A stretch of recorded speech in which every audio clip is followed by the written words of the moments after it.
Hey, welcome! Today we are diving deep into the heart of global trade. We're going to explore the absolute titans of engineering that power our world, the massive marine diesel engines that push unbelievably huge ships across entire oceans. Let's get right into it. So just think about that for a second. What does it actually take to move something that heavy through the water?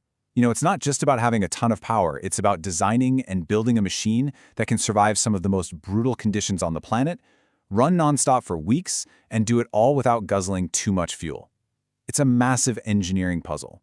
So here's how we're going to break it all down. First, we'll talk about the insane challenges of just operating in the ocean. Then we're going to tear one of these giants apart, virtually of course, to see its key parts.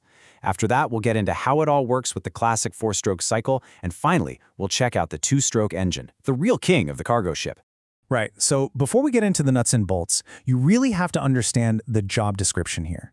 See, building an engine for a massive ship is a whole different ballgame than building one for, say, a car. The ocean just has its own set of rules, and they are unforgiving. First up, and this is the big one, reliability. If your engine gives up in the middle of the Pacific, well, you can't just call for a tow. It simply has to work. It also needs a great power-to-weight ratio so you can carry more cargo, and it's got to be incredibly stable, right, to handle the constant rocking and rolling of the ship. On top of all that, you want as little vibration as possible, and of course, it needs to be as fuel efficient as it can be. So how on earth do you build an engine that can tick all of those boxes? Well, let's peel back the layers and take a look at the anatomy of one of these mechanical giants, breaking it down into its most basic parts. Okay, so at the most fundamental level, the engine is made of two kinds of parts. On one side, you've got the stationary parts. This is the huge, rigid frame that holds everything in place.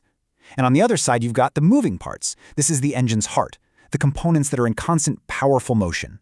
And the foundation is just immense. Down at the bottom, the bed plate is literally the engine's bedrock. Stacked on top of that are the columns and the cylinder jackets, which are basically these water cooling channels that wrap around each cylinder. This whole structure, this backbone, has to soak up unbelievable forces from combustion without even flinching. Now, inside that giant frame, you find the muscle. This here is the piston. It sits inside the cylinder and takes the full, brutal force of the fuel exploding. That massive push gets sent down through the connecting rod, which starts the whole process of turning that straight-line explosion into useful work. And this is where that work gets converted. The connecting rod pushes down on the crankshaft. You can think of it as the engine's spine. Its clever, offset design is what takes that violent up-and-down shove from the piston and turns it into the smooth, powerful rotation that ultimately spins the ship's propeller. Okay, so we've met the main players, the foundation, the muscle, and the spine. Now let's watch them work together in this perfectly timed mechanical dance. We'll start with the classic four-stroke cycle, which is the foundation for most engines you'll ever come across. It all kicks off with a deep breath. This is the first stroke, the suction stroke. The piston moves down, creating a vacuum inside the cylinder. The intake valve pops open, and a rush of fresh air is pulled in. That's it, step one. Next up is compression, so the intake valve slams shut, sealing the cylinder. The piston shoots back up, squeezing all that air into a ridiculously small space. This intense compression makes the air inside get incredibly hot. We're talking over 500 degrees Celsius. And here it is, the magic moment, the power stroke. A fine mist of fuel is sprayed into that super hot, high-pressure air. There's no spark plug needed. The heat alone makes it instantly and violently combust. This controlled explosion slams the piston down with incredible force. This is the only part of the cycle that actually creates power.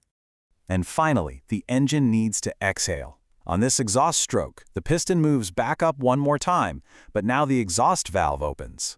This motion pushes all the burnt, used-up gases out of the cylinder, making way for the whole cycle to start all over again with a new breath of air. So this diagram kind of brings it all together. You can see the four strokes, suction, compression, power, exhaust, happening in a continuous loop. But here's the key thing to remember. This whole four-part sequence takes 2 full turns of the crankshaft to get just one single power stroke.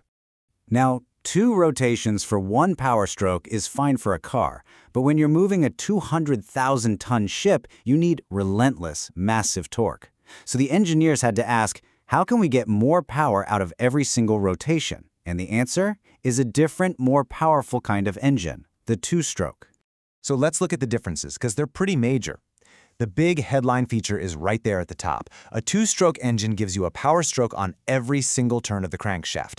That's literally double the power pulses. To do this, it needs ports cut into the side of the cylinder liner for air, and it usually only has one exhaust valve up top, which actually makes the cylinder head a bit simpler. Now, the secret sauce that makes this all possible is a really clever process called scavenging.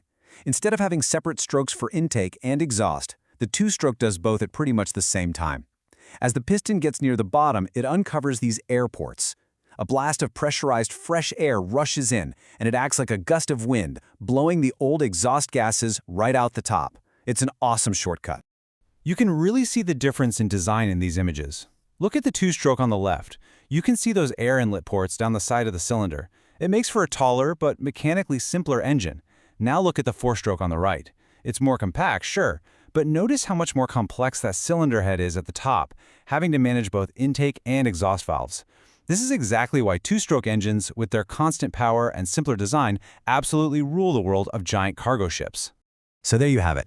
These absolute giants of the sea are the powerful, reliable hearts of global trade, just working away completely out of sight. It really makes you stop and wonder, doesn't it? What other amazing feats of engineering are out there, silently powering our world, that we don't even know exist?